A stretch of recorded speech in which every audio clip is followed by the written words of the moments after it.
بسم اللہ الرحمن الرحیم۔ میرے چینل عقیدہ حضرت کے تمام سامعین السلام علیکم ورحمۃ اللہ وبرکاتہ۔ ماہ رمضان کا اختتام ہونے سے پہلے آپ لوگوں نے صرف 41 بار یہ الفاظ پڑھنے ہیں۔ عید آنے سے پہلے اللہ پاک آپ کو کروڑوں روپے عطا فرمائیں گے بے شک۔ آسمان و محترم ناظرین، ماہ رمضان کے آخری ایام کا بہت ہی طاقتور وظیفہ ہے، اس تسبیح کو کسی صورت مت چھوڑیے گا۔ محترم ناظرین، یہ دن بہت ہی اہم ہے، آپ نے اس کی 41 مرتبہ تسبیح پڑھنی ہے۔ اچانک ہی آپ کو اتنی دولت ملنا شروع ہو جائے گی، آپ خود حیران رہ جائیں گے۔ یہ عمل ضائع نہ کیجیے گا، عمل ضروری اور بہت اہم ہے۔ ماہ رمضان میں تسبیح مشکل و پریشانی کا ہر مشکل و پریشانی کا حل ہے۔ اس تسبیح کو پڑھنے والا اللہ پاک کے قریب ہو جاتا ہے اور اللہ پاک کو راضی کر لیتا ہے۔ جب کوئی بندہ ماہ رمضان میں یہ تسبیح پڑھ کر اللہ سے دعا مانگتا ہے تو میرا رب اتنا خوش ہوتا ہے کہ فرشتوں کو حکم جاری کرتا ہے، جاؤ اس بندے کی حاجت کو پورا فرما دو۔ اللہ پاک کا فرمان ہے کہ وہ لوگ ہیں کہ جب اللہ کا ذکر کیا جاتا ہے تو ان کے دل ڈرنے لگتے ہیں، جو مصیبتیں انہیں پہنچتی ہیں وہ ان پر صبر کرتے ہیں اور جو کچھ ہم نے انہیں عطا فرمایا ہے اس میں سے حج کرتے ہیں۔ یہ برکتوں والا مہینہ ہے، انشاءاللہ اللہ پاک آپ کے اوپر خصوصی رحمت کریں گے، آپ کو بے پناہ دولت سے نوازیں گے۔ آپ کے جو بھی مسائل ہیں، دولت کو لے کر آپ نے اپنا گھر لینا ہے یا آپ یہ چاہتے ہیں کہ میرا عالیشان گھر ہو، گھر تو آپ کے پاس ہے، چھوٹا ہے، لیکن آپ چاہتے ہیں گھر بڑا ہو، انشاءاللہ اس عمل کی برکت سے اللہ پاک آپ کو گھر سے بھی نوازیں گے، آپ کے پاس پیسوں کی بھی کمی نہیں ہوگی۔ آپ نے کسی کو قرض دینا ہے، آپ پریشان ہو چکے ہیں، آپ کے پاس پیسے ہوتے ہیں لیکن پورے ہوتے ہیں، یعنی کہ مشکل سے گھر کا خرچہ چلایا جاتا ہے، آپ اس پریشانی میں ہو کہ پتہ نہیں اب قرض کیسے اترے گا، انشاءاللہ اس عمل کو کر لیجئے، اب قرض بھی اتر جائے گا۔ آپ کے بچوں کی اولاد کی جو بھی پریشانیاں ہوں، ان کی شادیوں کے مسئلے ہوں یا بیماری میں کوئی بھی آپ کے مبتلا ہے، آپ اچھے ڈاکٹر کو چیک نہیں کروا پا رہے تو آپ نے اپنی بیماری کا علاج کروانا ہے، تو مختصر یہ ہے کہ دولت لے کر آپ کے جو بھی مسئلے مسائل ہیں انشاءاللہ اللہ پاک کے حکم سے وہ حل ہو جائیں گے۔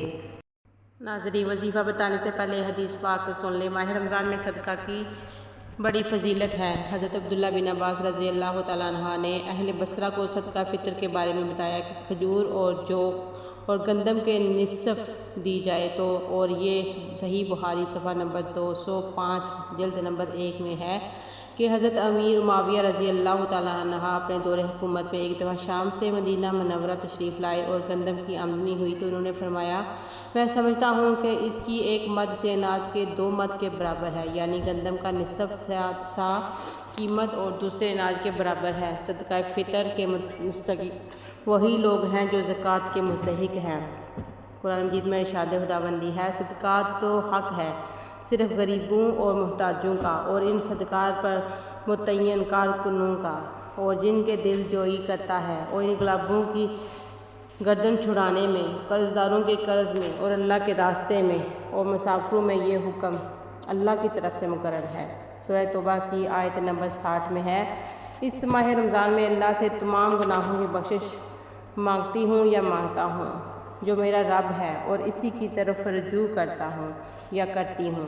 تیسرا عشرہ نجات کا ہے، اللہ بے شک تم معاف کرنے والا ہے، معاف کرنے کو پسند کرتا ہے، ہمیں معاف فرما کر۔ اس کے ساتھ کثرت سے رسول اللہ صلی اللہ علیہ وآلہ وسلم نے فرمایا، روزہ اور قرآن بندے کی شفاعت کرتے ہیں، یعنی قیامت کے دن کریں گے۔ روزہ کہتا ہے، اے رب، میں نے اس کو دن بھر کھانے پینے سے اور دیگر خواہشات سے روکے رکھا، لہٰذا اس کے حق میں میری شفاعت قبول فرمائیں۔ اور قرآن کہتا ہے کہ میں نے اس کو رات کی نیند سے محروم رکھا کہ رات کی نماز قرآن کی تلاوت کرتا تھا، لہٰذا اس کے حق میں میری شفاعت قبول فرمائیں۔ چنانچہ دونوں کی شفاعت قبول کی جاتی ہے۔ اس عمل کی کچھ احتیاط ہیں جو جانیں، اس کے بعد آپ کو میں بتاؤں گی کون سے کلمات کیسے پڑھنے ہیں۔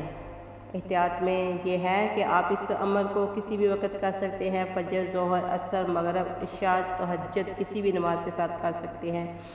یا تو آپ نماز کے بعد نہیں کرنا چاہ رہے، جب بھی آپ کو وقت ملتا ہے۔ مختصر یہ کہ آپ اس عمل کو کر سکتے ہیں، اس میں کوئی پابندی نہیں ہے، اور آپ نے اس عمل کو پورے یقین کے ساتھ، توجہ کے ساتھ کرنا ہے اور توکل کے ساتھ کرنا ہے، خاموشی میں کرنا ہے۔ جب کوئی عمل خاموشی میں کیا جاتا ہے تو اچھے سے ہوتا ہے۔ جب کوئی کام آپ شور شرابے میں کرتے ہیں، یہ وظیفہ اگر آپ شور شرابے میں کریں گے، آپ کے ذہن میں طرح طرح کی آوازیں آنے لگیں گی، آپ بھٹکتے ہیں، پھر توجہ بھی کم ہو جاتی ہے۔ جب توجہ کم ہوتی ہے تو پھر یقین بھی کم بڑھ جائے گا۔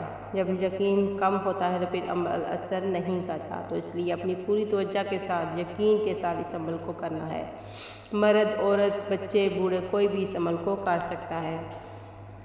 اس میں کوئی پابندی نہیں۔ عورتیں اس کو خاص ایام میں بھی کر سکتی ہیں، اس میں کوئی پابندی نہیں، اور اس عمل کو کہیں بھی بیٹھ کر کیا جا سکتا ہے۔ مسلح کے اوپر بیٹھ کر کر لیں، بیڈ، کرسی، چارپائی، کہیں بھی بیٹھ کر آپ یہ عمل کر سکتے ہیں۔